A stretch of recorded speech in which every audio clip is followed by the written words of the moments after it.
Selamat pagi, Assalamualaikum warahmatullahi wabarakatuh. Salam sejahtera bagi kita semua. Salam kebajikan, salam belajar, salam bangun nusa bangsa. Perkenalkan, saya Rasal Putra Putra. Kali ini kita akan membahas mengenai pengantar ilmu hukum, yaitu hukum perdata di Indonesia.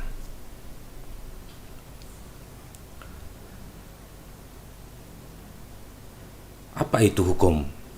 Ini merupakan pertanyaan yang paling dasar yang sering dikemukakan oleh orang awam maupun itu mahasiswa di semester 1 di Fakultas Hukum, dan ini juga akan terus menjadi pertanyaan sampai kita juga menghadapi permasalahan hukum ataupun sedang menyelesaikan hukum.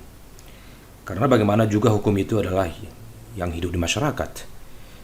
Masyarakat itulah kumpulan dari para manusia yang kita tahu adalah sebagai makhluk politik dan makhluk ekonomi yang tentunya memiliki sifat watak dan kehendak serta kepentingan yang berbeda.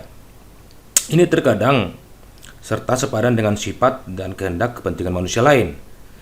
Nah, persoalannya ketika ada benturan, ada persoalan sifat, watak, dan kehendak yang berbeda, maka bisa mengakibatkan benturan dan konflik. Nah, benturan-benturan itu juga akan merupakan adalah gambaran manusia yang bebas, yang seperti dikatakan oleh Richard Dashwood dan E.A. Hubel bahwa hidup berkelompok diperlukan adanya aturan tingkah laku. Nah, sementara itu Utrecht juga mengatakan aturan tingkah laku yang mengatur hubungan suatu manusia sebagai anggota masyarakat diperlukan namanya suatu sarana, yaitu hukum. Nah, untuk lebih jelasnya mengenai apa itu hukum, kita akan lanjutkan. Nah, ada beberapa definisi hukum yang disampaikan oleh para ahli hukum. Misalnya tadi dikatakan oleh Utrecht bahwa kita itu membutuhkan namanya aturan hukum untuk mengatur tingkah laku manusia, yaitu manusia sebagai anggota masyarakat.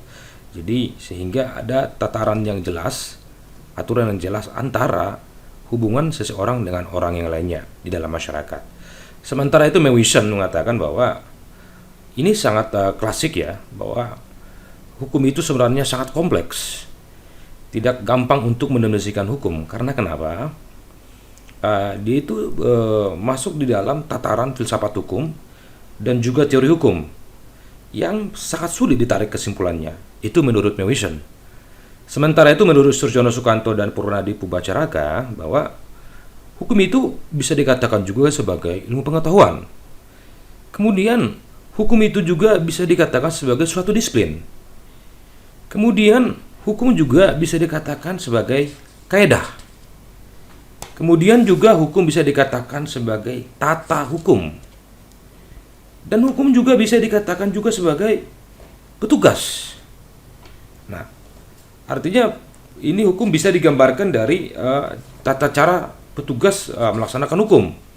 Kemudian hukum juga bisa dikatakan sebagai keputusan penguasa. Nah, selanjutnya hukum juga bisa dikatakan sebagai proses pemerintahan dan juga bisa dikatakan sebagai nilai-nilai yang hidup di masyarakat.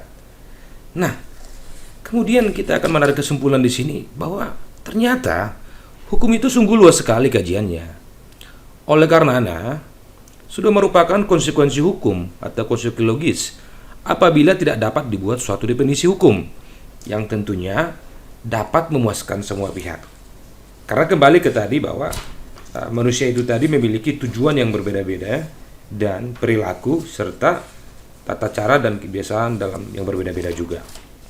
Nah, selanjutnya pandangan-pandangan juga dari banyak filsuf-filsuf hukum, ahli-ahli hukum, misalnya dari pendapat Thomas Aquinas bahwa hukum itu adalah suatu aturan dan ukuran dari tindakan-tindakan yang mana seseorang dirangsang untuk bertindak atau dilarang untuk bertindak.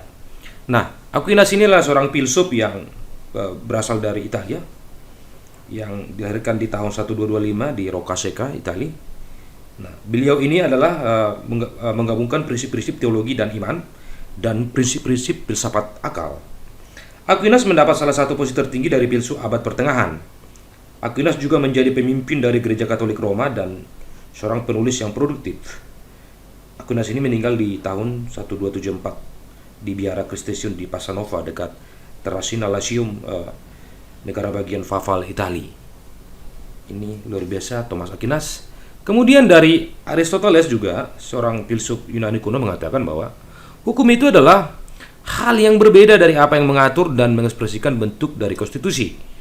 Sudah menjadi fungsi hukum, yaitu untuk mengatur langsung perilaku dari para hakim di kantornya secara ofisial dan penghukuman terhadap para pelanggar hukum. Aristoteles ini banyak memberikan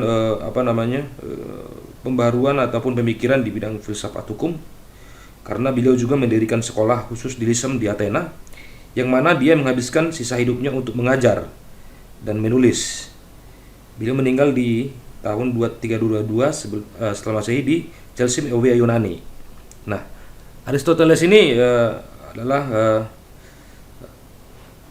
banyak memberikan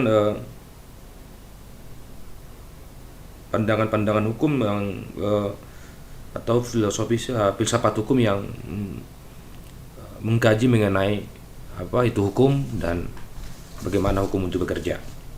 Kemudian ada juga yang dikatakan dari Thomas Hobbes. Thomas Hobbes itu menyatakan begini: hukum merupakan perintah-perintah dari penguasa tertinggi dalam sebuah kota yang mengatur tentang tindakan-tindakan yang akan dilakukan oleh subjeknya pada masa depan. Thomas Hobbes ini merupakan seorang filsuf Inggris di abad ke-17. Karya monumentalnya adalah buku karangannya berjudul Leviathan. Hobbes lahir di Watford, Inggris pada tanggal 5 April 1588. Beliau terkenal dengan pandangannya tentang bagaimana manusia dapat berkembang dalam harmoni, sekaligus menghindari ketakutan dari konflik sosial. Pengalamannya selama pergolakan di Inggris mempengaruhi pemikirannya, yang mana dituliskan dalam The Element of Law di 1640, kemudian The Chive di 1642. Hobbes meninggal pada 4 Desember 1679 di Derbyshire, Inggris. Kemudian pendapat dari John Locke mengatakan bahwa hukum adalah apa yang biasa dirujuk oleh masyarakat mengenai tindakan mereka untuk menghakimi kejujuran dan ketidakjujuran.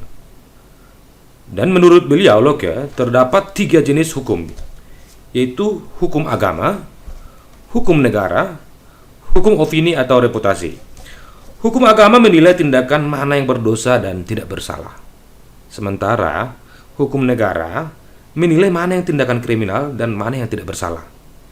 Sementara hukum opini atau reputasi menilai mana tindakan yang luhur dan mana yang buruk serta kesusilaan.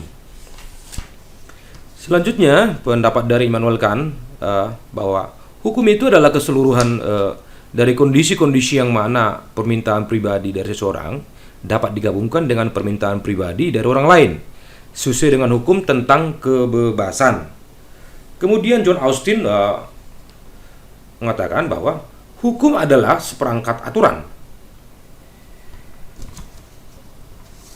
baik secara langsung atau tidak langsung, dari pihak yang berkuasa kepada anggota dari masyarakat politik yang independen, di mana kekuasaan pihak berkuasa sangat tinggi.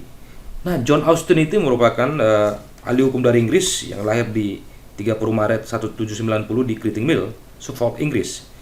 Tulisannya yang paling terkenal itu adalah The Province of Jurisprudence, determined di tahun 1832. Austin memberikan definisi dari hukum sebagai spesies dari perintah dan memisahkan hukum positif dengan moralitas. Selanjutnya, pendapat dari Karl Marx, yaitu seorang filsuf Jerman yang lahir di Prusia tahun 1818, bahwa Karl Marx mengatakan bahwa banyak membicarakan tentang teori sosiopolitis pada universitas di antara kaum Hegelians yang muda.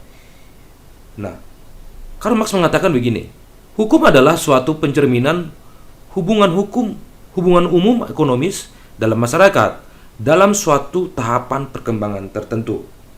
Nah, Kemudian pendapat dari Lon L. Fuller yaitu mengatakan hukum itu adalah sarana dari pengaturan perilaku manusia dengan pengaturan oleh seperangkat aturan.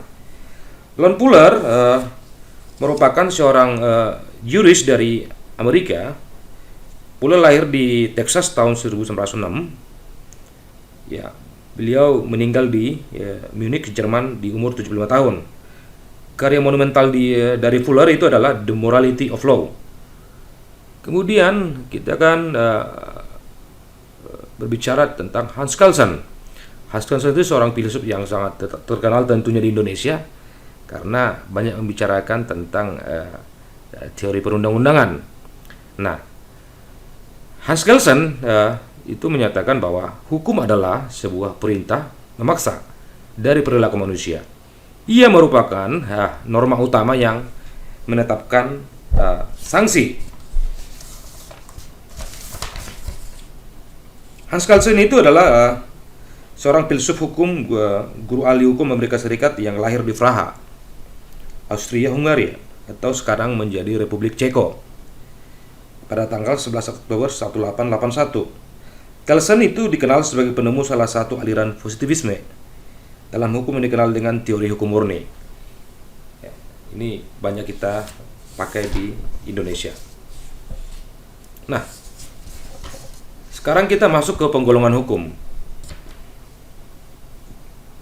Ternyata hukum itu memiliki golongan-golongan tertentu bahwa kita bisa bedakan hukum itu. Yang pertama, ada 4 ya. Yang pertama itu berdasarkan sumber. Kalau dia berdasarkan sumber, itu terbagi 5. Yang pertama itu adalah hukum undang-undang, yaitu hukum yang tercantum dalam peraturan perundang-undangan. Yaitu bisa saja dia berbentuk arti material dan berbentuk formil. Kemudian yang kedua, hukum kebiasaan dan hukum adat.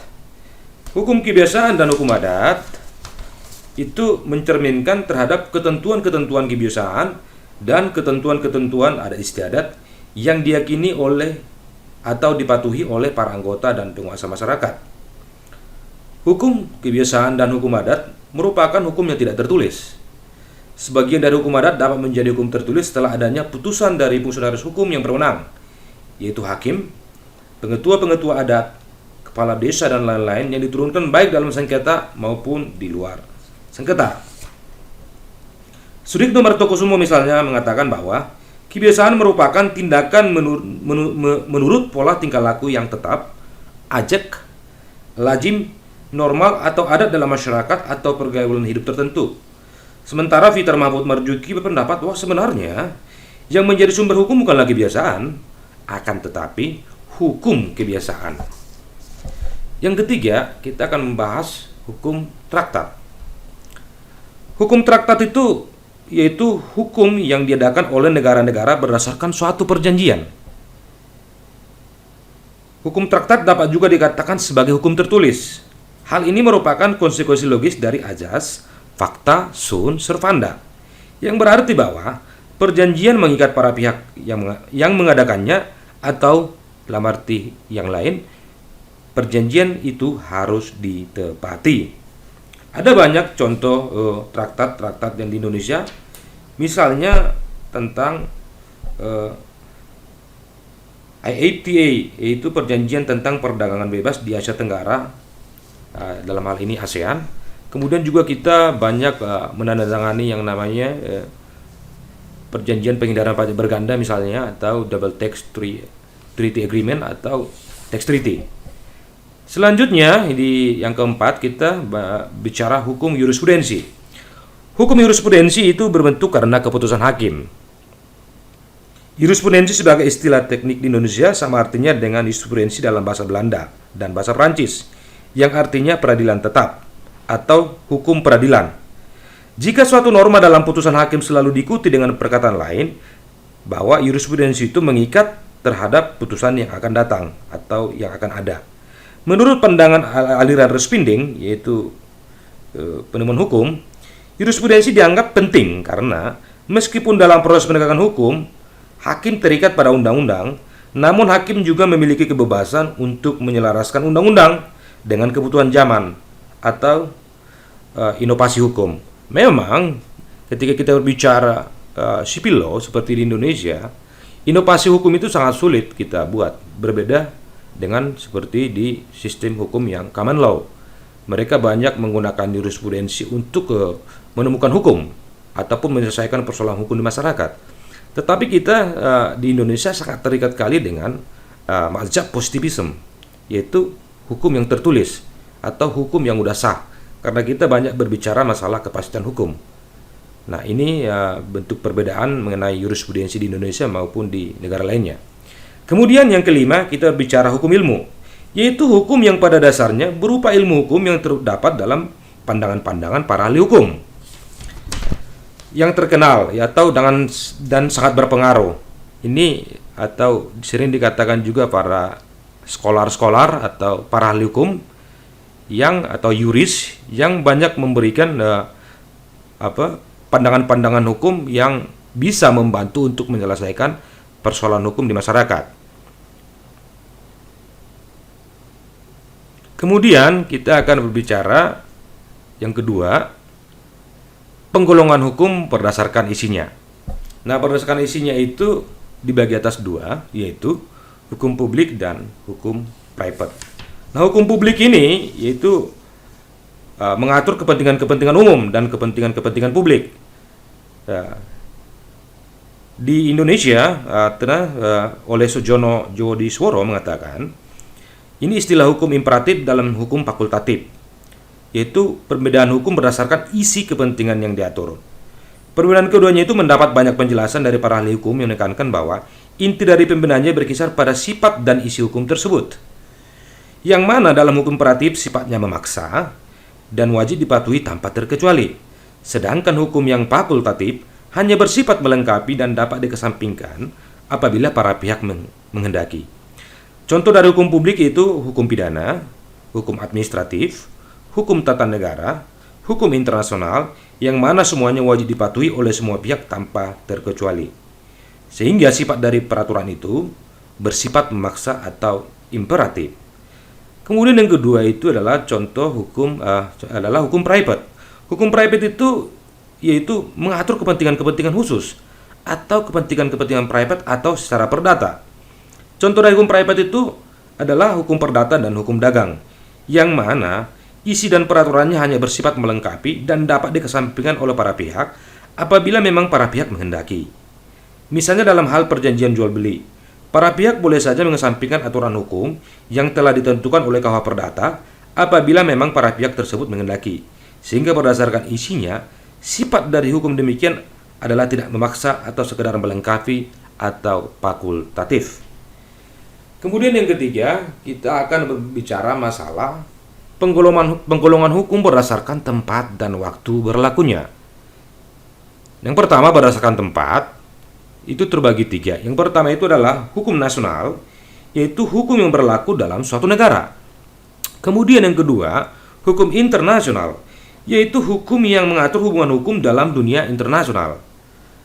Yang ketiga, hukum asing, yaitu hukum yang berlaku di negara lain.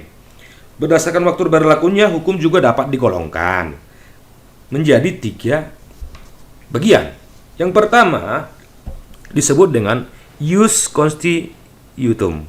Ius constitutum itu yaitu hukum berlaku sekarang bagi suatu masyarakat dalam suatu daerah tertentu, atau sering juga kita sebut dengan hukum positif.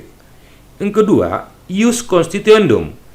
Ius constituendum itu yaitu hukum yang diharapkan berlaku pada masa yang akan datang atau hukum yang masih dicita-citakan. Kemudian yang ketiga yaitu lex naturalis atau disebut juga dengan hukum alam, yaitu hukum yang berlaku di setiap tempat dan di setiap waktu atau hukum yang berlaku di mana saja dan kapan saja mengikuti nature atau alamnya. Yang keempat, berdasarkan wujud. Hukum berdasarkan wujud dibagi terhadap dua golongan. Yang pertama, hukum yang objektif. Hukum yang objektif itu adalah kaidah atau peraturan atau the legal the norm yang mengatur hubungan sosial antara individu yang satu dengan individu yang lain, antara badan hukum yang satu dengan badan hukum yang lain. Demikian juga antara badan hukum dengan individu disebut dengan hukum yang objektif. Sementara itu hukum yang subjektif adalah peraturan hukum yang dihubungkan dengan seorang dan oleh karena itu telah menjadi kekuasaan, kewajiban atau disebut dengan hak seseorang. Nah, oleh karena itu ya, kita bisa mencoba mendefinisikan hukum perdata. Nah, definisi hukum perdata ini juga banyak macamnya karena tergantung terhadap pendapat para yuris kita, ahli-ahli hukum kita. Misalnya oleh Apeldoorn. Yang pertama itu Apeldoorn mengatakan bahwa secara garis besar hukum perdata dibagi menjadi dua. Yang pertama itulah hukum perdata material dan hukum perdata formil. Kemudian Sudirman Kartohadipradjo. Sudirman Kartohadipradjo memberikan pendapat bahwa hukum perdata adalah kesemuanya kaidah hukum yang menentukan dan mengatur hak-hak dan kewajiban perdata. Sementara Sudikno Martokusumo berpendapat bahwa hukum perdata adalah hukum antar perorangan yang mengatur hak dan kewajiban perorangan yang satu terhadap yang lain di dalam hubungan keluarga dan di dalam pergaulan masyarakat. Sementara Wirjono Projodikoro berpendapat bahwa hukum perdata adalah suatu rangkaian hukum antara orang-orang atau badan hukum satu sama lain yang mengatur tentang hak dan kewajiban. Selanjutnya, Sri Sudio M. Sopwan mengatakan bahwa hukum perdata itulah hukum yang mengatur kepentingan antara warga negara perseorangan yang satu dengan warga perseorangan yang lain. Kemudian pendapat dari Maryam Darus Badul Jaman menyatakan bahwa hukum perdata adalah hukum yang mengatur hubungan private antara orang dengan orang lain. Kendati hukum perdata mengatur kepentingan privat, tidak berarti semua hukum perdata itu secara murni mengatur kepentingan private, melainkan karena perkembangan masyarakat, banyak bidang-bidang hukum perdata yang telah diwarnai sedemikian rupa oleh hukum publik, seperti misalnya hukum perkawinan, hukum perburuan dan sebagainya. Tan Kamelo misalnya berpendapat bahwa hukum perdata adalah hukum yang mengatur hubungan antara perseorangan yang memiliki karakter mengatur dengan tujuan melindungi kepentingan individu atau individual interest. Apabila dalam hubungan private telah dicampur oleh negara, maka telah terjadi pergeseran terminologi kepada hubungan hukum publik. Kemudian Tan Kamelo berpendapat bahwa dalam praktik hukum banyak sekali campur tangan pemerintah dalam hubungan perdata, sehingga dapat mengaburkan terminologi itu sendiri, bahwa kenyataan hukum itu merupakan bukti dinamika realistik yang harus disikapi dengan terminologi baru. Nah, selanjutnya kita akan berbicara masalah sejarah hukum perdata Indonesia. Sejarah hukum perdata Indonesia memang sudah sangat panjang sekali karena kita akan berbicara bagaimana sampai Indonesia sekarang menggunakan KUH Perdata. Ini tentunya berasal dari Kode Sipil Perancis. Kenapa dari Kode Sipil Perancis? Karena Perancis itu menjajah Belanda dan kemudian Belanda juga menjajah Indonesia. Akhirnya KUH Perdata itu kita pakai melalui asas konkordansi. Nah, kita akan coba mulai dari Kode Sipil di Perancis.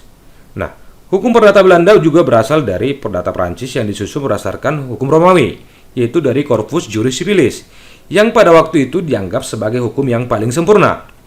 Hukum private yang berlaku di Prancis dimuat dalam dua kodifikasi, yang disebut hukum perdata dan Code de Commerce, yaitu hukum dagang. Sewaktu Prancis menguasai Belanda di tahun 1806 sampai 1813, kedua kodifikasi itu diberlakukan di negeri Belanda dan masih terus dipergunakan hingga 24 tahun sesudah kemerdekaan Belanda dari Prancis, yaitu di 1813. Kemudian di Belanda pada tahun 1814 Belanda mulai menyusun kitab Undang-Undang Hukum Perdata Sipil atau KUHS Negeri Belanda. Berdasarkan kodifikasi hukum Belanda yang dibuat oleh J.M. Kemper disebut Onwerf Kemper. Namun sayangnya Kemper meninggal dunia pada tahun 1824 sebelum menyelesaikan tugasnya dan dilanjutkan oleh Nicolai yang menjabat sebagai Ketua Pengadilan Tinggi Belgia. Keinginan Belanda tersebut terrealisasi pada tanggal 6 Juli 1830 dengan pembentukan dua kodifikasi yang baru diberlakukan pada tanggal 1 Oktober 1838. oleh karena telah terjadi pemberontakan di Belgia, yaitu ada dua yang disahkan di situ, yaitu BW atau Kitab Undang-Undang Hukum Perdata Belanda, kemudian yang kedua WPK atau Van Kopenhandel, yaitu dikenal dengan Kitab Undang-Undang Hukum Dagang. Nah, kemudian di Indonesia melalui keputusan Gubernur Jenderal Hindia Belanda tertanggal 3 Desember 1847, maka sejak 1 Mei 1848, Burgerlijk Wetboek atau KUHP Perdata resmi berlaku di Indonesia. Keputusan ini disebut dengan Asas Korrespondensi atau Korrespondensi Beginsel. Pemerintah Hindia Belanda pada waktu itu menerapkan dua cara agar penduduk Indonesia tunduk kepada hukum perdata Belanda, yaitu melalui penundukan secara paksa atau toepasselijk verklaring dan tunduk secara sukarela atau vrijwillig onderwerping. Nah, kemudian setelah Belanda kembali dan kita dijajah oleh Jepang, maka di zaman kependudukan Jepang juga peraturan perundang-undangan di Hindia Belanda diteruskan keberlakuannya. Tidak hanya mengenai hukum perdata saja tentunya atau hukum dagang, tetapi juga peraturan hukum lainnya seperti Wetboek van Strafrecht, yaitu Kitab Undang-Undang Hukum Pidana, dan Inlandse Reglement atau IR atau Hukum Acara Pidana dan Perdata untuk Jawa dan Madura, atau RBG, yaitu Hukum Acara Pidana dan Perdata untuk luar Jawa dan Madura. Termasuk yang diteruskan keberlakuannya adalah hukum adat yang sifatnya tidak tertulis dalam hukum Islam, khusus mengenai nikah, misalnya talak, rujuk, pasak, mas kawin, waris, wakaf, hibah, sedekah, baitul mal, dan lain-lain yang berhubungan dengan itu, yang penerapannya dilakukan dengan pengadilan agama. Nah, selanjutnya kita akan berbicara masalah golongan penduduk di zaman kependudukan Belanda. Di zaman kependudukan Belanda, golongan penduduk dibagi terhadap tiga golongan, yaitu diatur di pasal 163 ayat 1 AIS atau Indes Stadsregeling. Nah, di sini ada tiga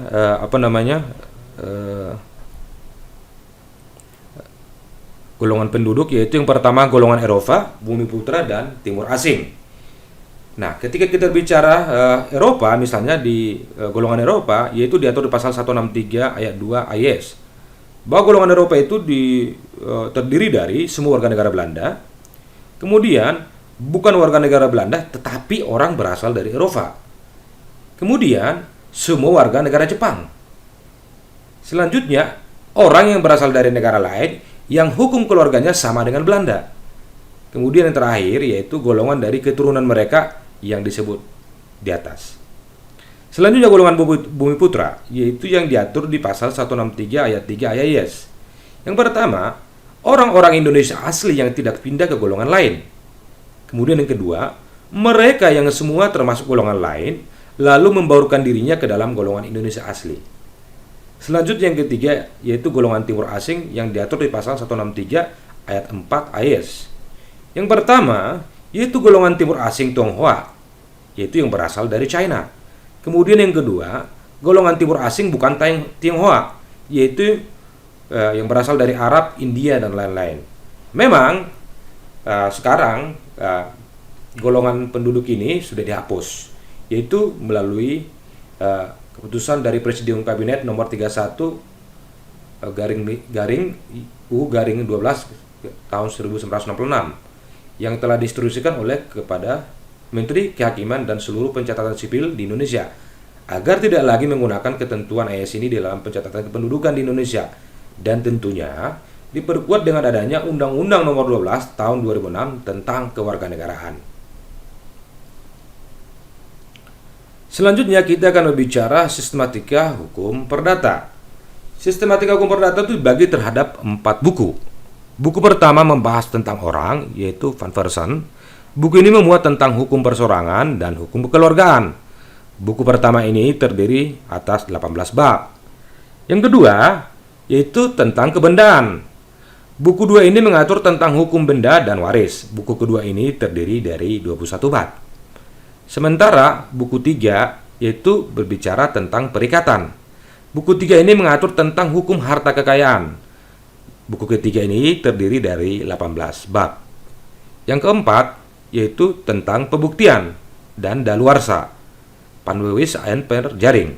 Buku 4 ini mengatur tentang perihal alat-alat pembuktian dan perihal lewatnya jangka waktu terhadap hubungan-hubungan hukum. Buku keempat ini terdiri dari 7 bab. Sekian dan terima kasih. Ya, mudah-mudahan dapat membantu. Salam belajar dan salam sukses. Terima kasih.